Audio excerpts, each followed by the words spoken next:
Hello friends and welcome to Auto Shenanigans. My name is John. Thank you very much for joining me. I do hope you've enjoyed the festive season. In between consuming my body weight with Christmas dinners and drinking far too much sherry, I found a moment to come out and find an exciting piece of tarmac for us to look at for another episode of Britain's Abandoned Roads. Today we're in Kent, specifically Gravesend, and I have to thank a few of our viewers for their suggestion on this one. Thanks.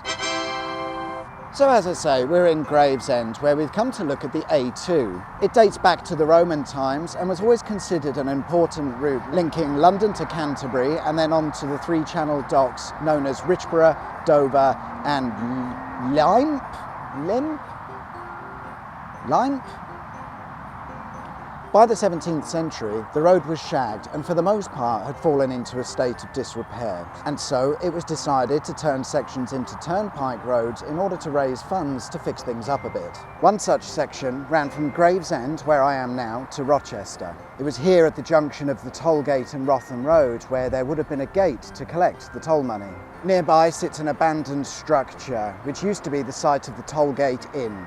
In the 1920s, it was rebuilt and turned into a motel. It was later on purchased by the Highways Agency, who used it as offices. It was abandoned in 2006. What was once no doubt a popular stop for travellers heading down from London to Canterbury, or of course the other way, has now sat decaying for some years. Plans were submitted to build a drive-through and a new petrol station on the site. However, the local Karen soon put a stop to that. Anyway, I digress.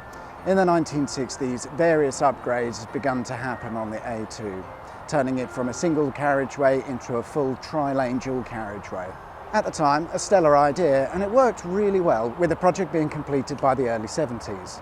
Jobbed, except it wasn't. In the noughties, the section between the M25 and the M2 motorways was upgraded from a D3 classification to a D4M. What this meant was at least 4 running lanes with a hard shoulder. It's pretty much as close to a motorway as you can get without actually being one. When it came to Gravesend, they decided to build the road along a completely new alignment, moving the road away from the nearby residents, the plan being to improve air quality. In person, you can get an idea of how close the road used to be to the residents. You can just see the houses and the gardens, literally the other side of the bushes. No wonder they wanted to move the dual carriageway. Who wants a ruddy great big road running through their back garden? All going to plan, you should now see some photos that I stole demonstrating the old layout and location of the road. The new A2 was completed and opened in 2009. As a result of this realignment, the old A2 has been repurposed and mostly exists today as a walkway or a cycle path. However, if you look closely, you can still find remains of what used to be here. Keep an eye out for these concrete slabs, which, on closer inspection, you'll find 2 holes in the ground. This would have been the electrical feed for the lampposts that would have lit the road. The bridge at Rotham Road looks a little bit out of place. Here on the top you can see how wide it is and where it would have accommodated the dual carriageway.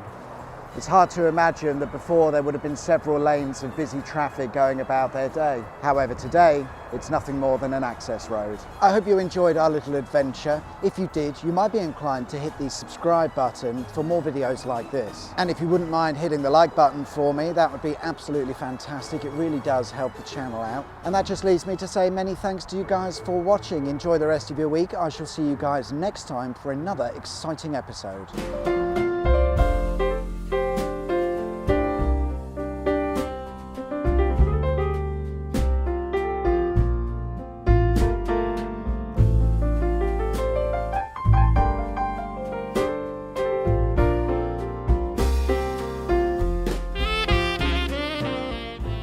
Here we go.